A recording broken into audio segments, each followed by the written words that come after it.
welcome everyone. Hello, and welcome to Cybersecurity. You don't know what you don't know. My name is Mary, and I have the pleasure of working with our existing clients. I also get to work really closely with our vCIO team. And a part of that team we have with us today is James Edwards. He is one of our licensed CISSPs. So for those of you who might not be aware, that is, someone who is licensed in cybersecurity and one of the highest certifications that you can achieve. So we're super happy to have him with us today. He's a fountain of knowledge, and I always learn, something when I get to talking to him. So real quickly, James is also a part of our, as I mentioned, vCIO team. So he works with our current clients to help develop roadmaps for technology and IT. So welcome, James. We're glad to have you. Thank you. Sounds good. I don't even need to say anything after that. We might as well just close up shop. Good. Awesome. So just quickly, so for today, really, the goal of what we're going to be discussing is exactly what this webinar is called. So we want to cover what you don't know about cybersecurity. And really, this applies to a wide variety of industries. So whether you're listening and you're in, the financial industry, in legal, you own a restaurant, anything in that wide variety range, the same rules really apply when it comes to cybersecurity. Am I right, James? I mean, at a base level, you're correct. We call it, the basic cybersecurity hygiene. There's just some things every company should do, no matter where you're at. There are certain different regulations, just to get a little bit technical. It's not really technical; it's more legal. That different companies have to follow, whether you have personal information, health information, financial information. But yes, everybody's impacted by cybersecurity, and at the core, we should be doing the same stuff even at home. You might consider, unfortunately, there are certain regulations and laws that govern other entities more than others. Yeah, absolutely. Awesome. Well, great. Let's go ahead and jump in. The first question I want to ask you today, and it's really just, an overview of what we want to discuss. So what are some of the top things that most people don't know about cybersecurity that really could be making them more vulnerable?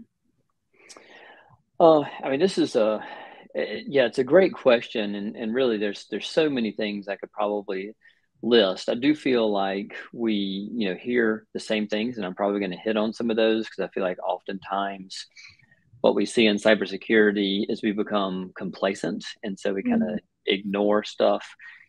People are honestly the target. I mean, if I have to pull a rough statistic, probably 3 to 85% of the time, it's the social engineerings. Sometimes we don't realize what a large target we are, because that's the easiest way to get into a system. I think we always have to look at ourselves. Social engineering, just even what I hate to say it, in my industry, we call it common sense. That doesn't mean everybody has been brought up underneath the same rules or see the same thing we do. Passwords, we still see people using very easy to guess type passwords, and they think they're going to be difficult. You commonly, this is just common, and I don't know how many people listening today might have a password like this, but people are, swapping O's for zeros and putting a 3 for an E. And generally speaking, most passwords start with an uppercase, consonant or letter, and the second, is a vowel and some word, and then it probably ends in either, numbers or punctuation. And so people are just creatures of habit. So unfortunately, we fall into those habits, and we maintain them. And I think that's the big thing. I like to remind people that often that's what we don't know, or we forget, maybe I should say. So that's a big one. Sorry, just to beat people up right off the bat. But I have to remind myself. I think the other piece that we're seeing just coming is, attack surface reduction is a big push that you're seeing in the cybersecurity industry. That's really trying to simplify technology and just making yourself maybe either small, not as noticeable. But right now, so many people have so many devices. I mean, we have people Right. that they have a laptop and some sort of tablet, and then the telephone or cell phone, I should say. Sorry, I'm dating myself. Apple Watch. Yeah, Apple Watch, and all those are actually attack surfaces. And so those are things we have to be aware of. Just all the accounts you have online, those are all considered attack surfaces. They come in through your Mhm. Facebook, through your LinkedIn, back to social engineering. So there really is a lot. I mean, I think the last thing I might leave, which probably hits a lot of companies that people often overlook, getting back to that regulation. People are very familiar with the regulation in their industries, which I think is Yeah. great that I often see. But the regulations change, and especially when you Right. consider international companies. But two, cyber insurance is really getting smart, as I call it. And so cyber insurance is starting to use language within their contracts that basically say, if you're not doing, best practice here, they're not Mhm. going to pay. And that seems to get overlooked a lot. So if people aren't adhering to certain best practices, it's too late, unfortunately, after the fact that Yeah. they're going to find out their cyber insurance will not cover an incident. Yeah. So those are just some maybe good general ones to kind of start out with. Yeah. Well, and two, I mean, to your point, really knowing where even to start with best practices, like, what would really that even look like? So I think um to people can be the most vulnerable, and just lack of knowledge and true understanding can really be a hindrance when it comes to cybersecurity. I mean, unfortunately, it can be. I think that's the hard part. That's like when I talk with our financial guys. They're helping us plan and Mm, manage our money, which is fantastic. And that's what they do. I mean, that's why they get paid, because that's what they know. And I trust them. I don't put my effort in that field too right, much. I mean, I like to right. understand, so I do the best I can, and they follow everything that's going on globally to see impacts, et cetera. That's what we do in cybersecurity. So Mhm. we do like to consider ourselves more along the lines of the expert, but unfortunately, not everybody lives in that world. And so Right. you're right that they just are unaware sometimes of things happening. And for our world, things change so fast. I mean, you Yeah. can wake up, things can happen overnight and wake up. There's been some significant attacks where people woke up and 100 million computers are infected with something, and large companies are down globally. And that's just the world we unfortunately live in, when things happen in Right. milliseconds and everything's connected. Right. Yeah, absolutely. So tell us a little bit about, if I, any small to medium sized business, and I'm looking really to start somewhere with cybersecurity. Say I'm not doing anything. And tell me a little bit, what would be your advice on how I could start kind of along the right path for becoming more secure? There's some great standards out there. There's companies called, CI Security or CIS, NIST, which offer some free resources, SANS, which are great. Mhm. In full candor, you would have to translate those. So if you're not super technical, that could be challenging. Clearly, if you don't want to spend a lot of money, ask somebody in the field, see what you can garner. My dad was an attorney for years, so I'll pick his brain, at Sure. times for stuff. Sure. Yeah. And the reality is, it is unfortunate, but it is true. Getting back to the people, I have some statistics and slides that on average, people or companies will spend around $150 a month to protect a device.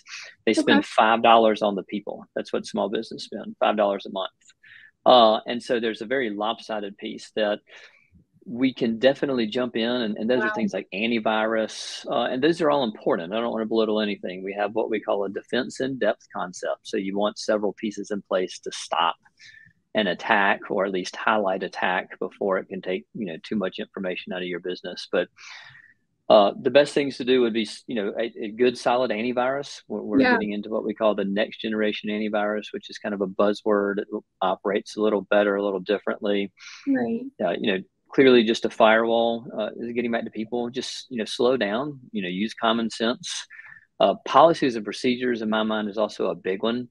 I really love policies and procedures personally because they can help dictate what you're going to implement as an organization. So you can set those standards in your policy and procedure and say, hey, Yeah. here's what we're going to do, disseminate that to your organization, and then apply the technical controls around that. So a policy and procedure would be like an administrative control. So you're trying to, train people, educate them. Don't, the typical, don't click on links, don't open that attachment if you don't know who it's from. Right.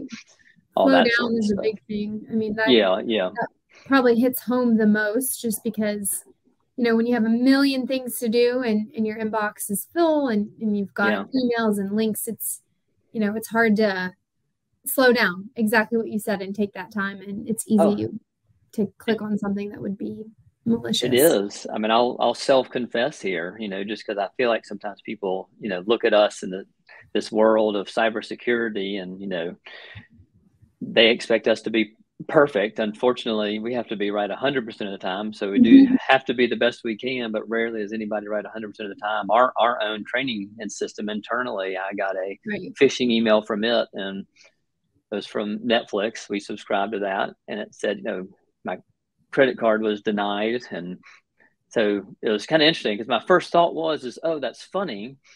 I don't think I put my work email on our Netflix, but so many people do that. They blend this work personal world. Yeah. And I really try hard not to do that for, this reason alone. So that was my first clue right there, that something just didn't seem right. Yeah. But still my initial thought was, oh, my credit card got declined, and that's when I started slowing down and saying, well, wait a second, this came to my Merit email account.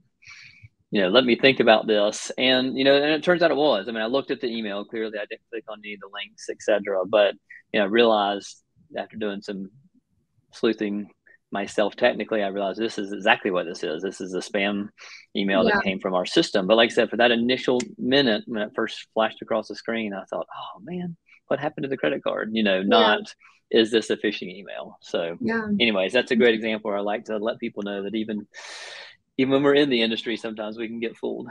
Yeah, no, for sure. We're all humans.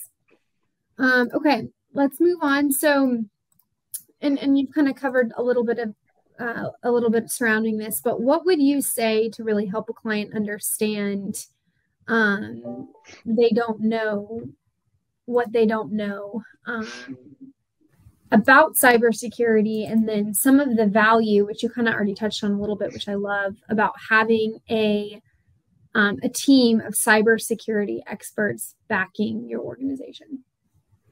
Yeah, that's once again a great question. I'll throw a few statistics out here because I don't think people understand, like I said, the speed of change and how quickly things can happen. And just so everybody knows, last year alone, there was a ransomware attack on a company every 14 seconds. Wow. So if you can imagine, how often that happens throughout the course of the day. And this is on a 24 hours a day. Computers don't go to sleep. A lot of this is automated and programmed. So, from our perspective, it's sometimes hard to sleep. In 2022 alone, there was an estimated $2 trillion in damages just on cybersecurity alone. Wow. So our lives have become so digital. Yeah, it's just getting staggering. And as I said before, we talk in the world of milliseconds. That's the reaction time. And there's a lot that can happen in even 1 second. So we always have to be on the top of our game. A lot of companies right now, we are seeing moving more towards some sort of logging and implementation. I do think we are, seeing a lot more of 24/7, like security operations center. That's, something that, Merit has started to consider a normal facet of operation, even for like ourselves, even the folks we work for, that yes, your business doors might open up at 7:30 in the morning and might close at 5:30, but we all know there's oftentimes people will work on the weekends or get back online at night. COVID was a big push for remote work, so now we have people that might not even come into the office very often, and so we have to protect those devices where they're at. And reducing that attack surface is not helpful when I've got 20 people working from home and they're all of a sudden now their Apple Watch, their TV, as we were discussing before, comes as a potential attack vector. So Yeah. there's a lot that people have to understand about the depth. And without getting too boring, I just like to, highlight those things that people maybe don't think about. Yeah. Remote work is excellent. I mean, it is valuable for people's lives. I mean, if you have young kids and they're sick, guess what? You could actually work from home. There's a lot of value to it too. I don't want to make it sound like we shouldn't be doing it, but it introduces new challenges to businesses that they often don't think about needing to pay attention to. So it's probably one of the best advice. Yeah, no, and to your point, I mean, COVID, we all saw this. It completely changed, revolutionized how we did things remote and moving to that remote working environment. So we're still, seeing that and just all the change that's happened from, those times in particular. Oh, yeah. Okay, well, great. So you touched on a few, but just to, open it up again for any real life examples or experiences you want to share. I think the Netflix example in particular was very valuable. So any other, commentary on any real life examples? I mean, yeah, we've definitely, seen it happen. One that you might say recently, one of our people we work with, and clearly I would leave everybody nameless. They have a very good setup. There's a defense in depth, you might say, and I won't get into all the technical weeds of controls in place. But a supply chain attack is what we're kind of seeing also now, and that is where your third-party vendors. So you have to really vet your third-party vendors, know what their security protocol is like, and basically what happened is their third-party vendor got compromised, which they were totally unaware of. Email. Wow. So a very wise cyber criminal was able to read the emails of the third party. There was transactions taking place, invoices being paid, etc. And they basically on the third party started sending emails directly from there. So as a spam filter, it's almost impossible to catch because the email actually is originating from the original company, the original mailbox. So it's 100% legitimate. So unless the third party actor actually is trying to put in a malicious link, but they didn't, they were smart. They entered in the middle conversation of a financial transaction and said, oh yeah, by the way, instead of sending to this bank, please send to this bank for the financial transaction. Once again, there was no malicious attachment. Nothing was malicious. And unfortunately, the company complied and said, oh yeah, that's great. We'll go ahead and pay this invoice this way. And it was all stemmed from the third party actually getting breached. Now, the good news is for the partner we work with is they had taken some steps. They had a spam filter in place. They had what we call it's called SentinelOne is the technical name, but it's a next generation antivirus, which is very good at detecting malicious activity, as well as they had a written policy and procedure in place on stuff to do that, and something else called multi-factor authentication. So they had all these technical controls and training in place, which is more of an administrative control to help guide people. And because they had all those pieces in place, their insurance came back and said, okay, we're going to pay, basically 100%. I mean, they had to cover their deductible, but they were covering the entire thing. And if they had not had any one of those pieces in place, the insurance would have paid less and less and less. So the reality is their systems were they were never breached. Yeah. Inside their network, all the technical controls were bypassed because it was a legitimate email coming from somewhere with nothing malicious. It was strictly social engineering. Yeah. Wow. Unfortunately, that's what we commonly see. And that's where I kind of get back to the people that, I try to educate as much as possible because people are really the first line of defense as well as the last line of defense. So if you're doing, that, if that email's made it to you, it's made it past most of my technical controls already. So, I think those are big ones. I I think the other stuff we're seeing, and of course that's probably just a hot topic now too, in some sense, is of course this, you know, the new AI and machine learning, language learning with Chat GPT coming out. That you know, I do think that's going to play a role. I mean, that will speed up. Where I'm sure we've all gotten those emails that you kind of look at the language, it's a little off, but you know, these type of what we call language learning algorithms, that like the Chat GPT, I mean, that, you know, as that gets better and better, there are great uses for it. But at the same time, you know, it can also be used maliciously to Yeah. carry on a conversation. I mean, it actually remembers and can respond based on previous input. So, you know, it could actually have a dialogue back and forth. I mean, that will, Yeah. you know, only speed up attacks. So, Interesting. so yeah, while I love computers and technology and it offers a lot of benefit to us, I think there's, you know, a lot of ways we need to protect ourselves at the same time. Yeah, no, that's really interesting. And you know, one other question I do have, since I think healthcare is, you know, there's a lot of, you know, cybersecurity and news in healthcare, especially with compliance. So anything in particular, when it comes to the healthcare industry and maybe in compliance or in cybersecurity that you would want to mention that would be just industry specific for that? Well, excuse me. I mean, I don't know if I have anything. Well, I probably could come up with a few. I think the big thing that I often see in any sort of compliance, I don't know if it's HIPAA, you know, is in high tech is what more or less regulates the health industry. Mm-hmm. But there, you know, are some potential changes coming. There definitely appears to have been some more crackdown on fines as people are taking it more seriously. I feel like, you know, I hate to say this, people just kind of turned a little bit of a blind eye, but we definitely see more fines being levied if people aren't doing what they're supposed to do. Hmm. And since they are tightening that down, I think people have to get a little serious about doing it. I think that's probably one of the big changing and driving factors. I do think the medical industry as a whole, unfortunately, has an interesting predicament because of the devices used in medical, and in full candor, in without putting everything out there, you know, I know a lot about this, and it's kind of a soft spot for me because of some family stuff we've had to deal with, and even be in the hospital for an extended period of time. The machines that they use are incredible, but it's all technology driven.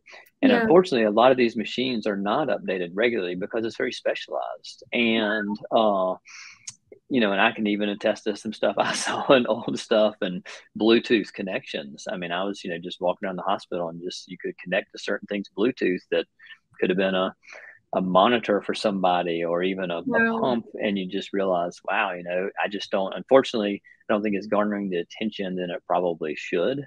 Uh, and uh, and yet it's kind of what are the alternatives at the same time if that is the product on market, and that's Yeah. the only option, you know, do you do it to save this human life or not? So there's not a lot of option at the same time. But I think Mhm. as far as HIPAA, high tech, and just medical, you know, I think that's some of the bigger challenges I see for them coming, you know, in the near future, if not, Yeah. they're really already here. It's just how do you address it? Yeah. Wow, that's interesting. That is interesting. All right. Well, wrapping up, you know, we would love to. This has been just great and, you know, very educational, James. I think, as I said at the beginning, I really always learn something when I talk to you. So we appreciate your time. And as I mentioned at the beginning of the call, James is a part of our vCIO team. So he works, you know, with the team to help our clients in technology strategy, in cybersecurity, and helping to ensure compliance, and really helping, you know, you understand, to tie it all back together, what you don't know about cybersecurity. So that is his role here at Merit, and we would love to speak with you if you had any questions about what you're doing and you know, what is necessary and needed for to make sure your cybersecurity is you know, good to go. But we also have a bunch of free resources on our website. So if you go to merittechnologies.com and you can contact us, there's also a drop down for a bunch of just free resources on cybersecurity that might be helpful as well. But again, we're always happy to talk, and we're here to help. So we appreciate everyone that joined us. And James, I'll give you just a closing word, if anything. Well, I'll just go right back to the people. I think right now, if people are really looking at areas, the best bang for the buck, I think, is cybersecurity training, because it's for your world's constantly changing, and the things you learn in that training can help you even protect you personally and at home. I mean, right down to using multi-factor on your banks and websites, or maybe a password manager, etc. So I think if I was a business, I would definitely be looking at some basic technical controls like antivirus, but concentrate on your people too. Don't forget them. Yep. Yeah. Awesome. Great. Well, we appreciate it. And if anyone has any questions and want to talk more, please reach out. All right. Thank you. Thanks, James.